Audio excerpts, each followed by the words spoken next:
got involved in a weird way, and it was all over a handball. What is a handball? Do you know what the handball rule is? Is it when the ball hits your hand or the hand hits the ball?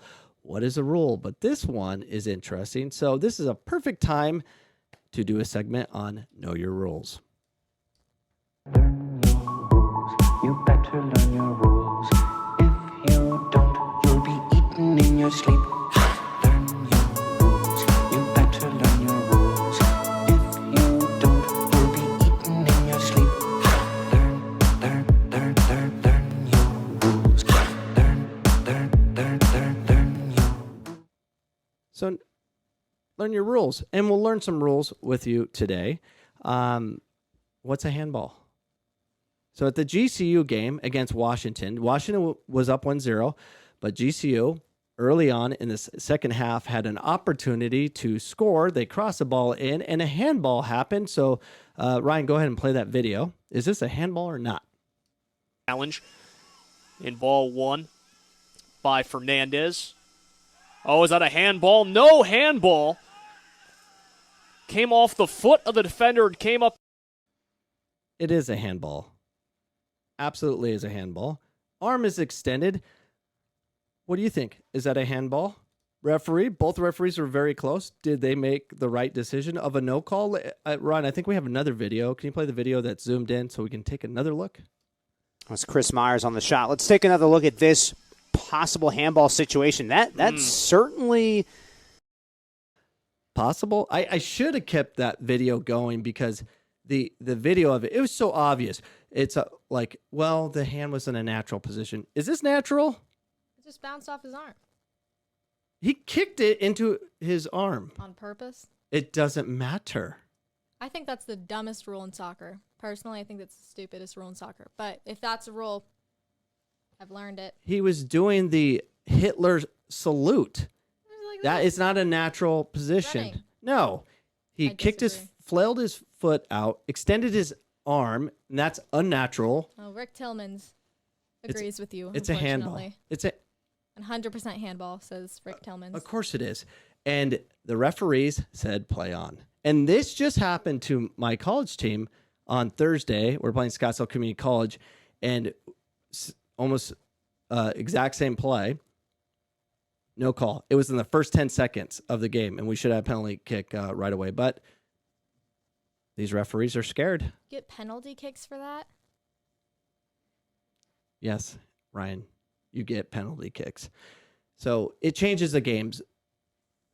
You should not get punished for being in the box, serving a ball, it's so frustrating. It changes the whole game. And what happens to GCU is that they got countered 2 minutes later and gave up a goal. And it always happens that way when a referee really screws up like that. And it was such an easy call that the other team benefits on it totally. So that's a big deal and something we got to deal with at the next level. Anyways, what do you think? Is it a handball? Of course it is. Did the referee make a major mistake? Absolutely. And it's a problem. And that's our segment on Know Your Rules.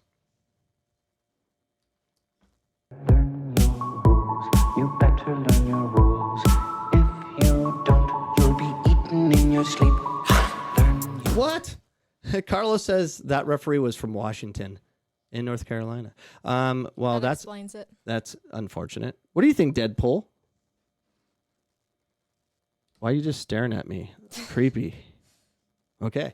All right. So, yeah, Deadpool just give me a blank stare of scary. Do you have any thoughts on the matter? Okay. I'm glad we mic'd you up. Yeah, so it's a handball. It's obvious. The referee apparently was from Washington. But these referees, you changed the game completely. Just do your job. Call it. Don't get the human element about things about, oh, that's probably not fair. They just call the fouls. That's it. Just call the fouls. Be consistent and just roll with it. Just roll with it. And if you have to give 5 red cards to one team because they're stupidly violent, you give them 5 red cards. You just do it. It doesn't have to be even. For whatever reason, Deadpool, Ryan, referees feel like they have to keep everything even with cards.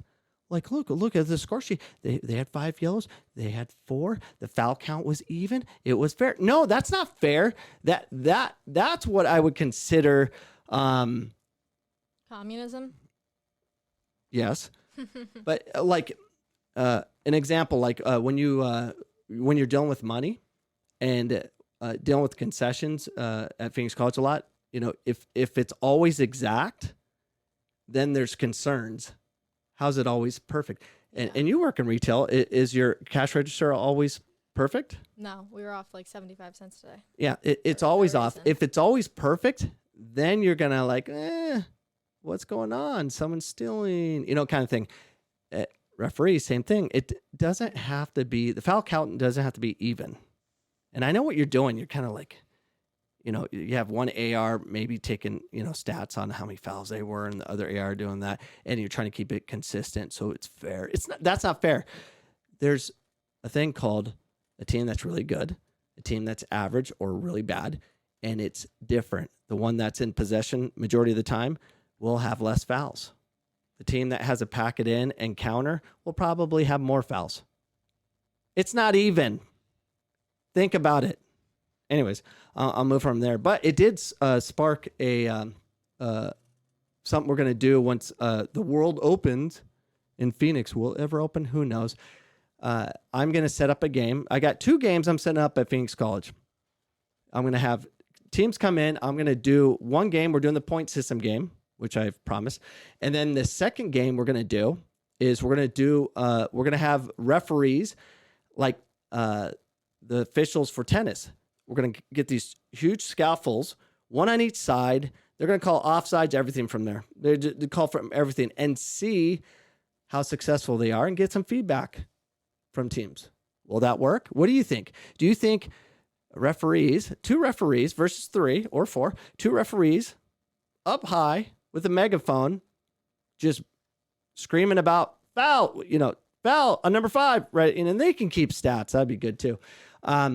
And call from that vantage point, because obviously on the field, the way the officials are being taught, you got to be close to the play and all that. They don't see anything that close. Plus they're getting tired and all that. I want fat, lazy referees with good eyes perched up like they do for tennis. 2 of them, and just look and catch everything from that vantage point. We'll save money, less referees. And if you get screamed at, you're protected on a perch. And we can give you water balloons or something like that. If coaches are yelling, you just hit them with the water balloon. But I think you'll get yelled at less if you are perched up. That would be a fun way to red card. Red balloon. You could be red card. I'm doing that. I'm going to do both. Water balloons? No. You should. No, I'm doing the point system game, and I'm going to do the official game and get feedback. We can change the game if we keep trying to experiment on these things, and I'm excited about doing those things. I just got to find a couple scaffolds that make sense. So we will be doing that. What do you think? Comment. Do you think that's a good idea? Should we try different ways? And I'm going to get real referees too. Put them up there and hear what they have to say, and then put non-referees like myself that actually will be honest. If you enjoyed that clip, you can enjoy all the clips at youtube.com/Coach Cameron Soccer to get all my content. Make sure you subscribe, hit the notification bell so you know what's going on and when we appear online, which is typically every Sunday, 7 p.m. Mountain Standard Time. Hope to see you this Sunday for our next live show.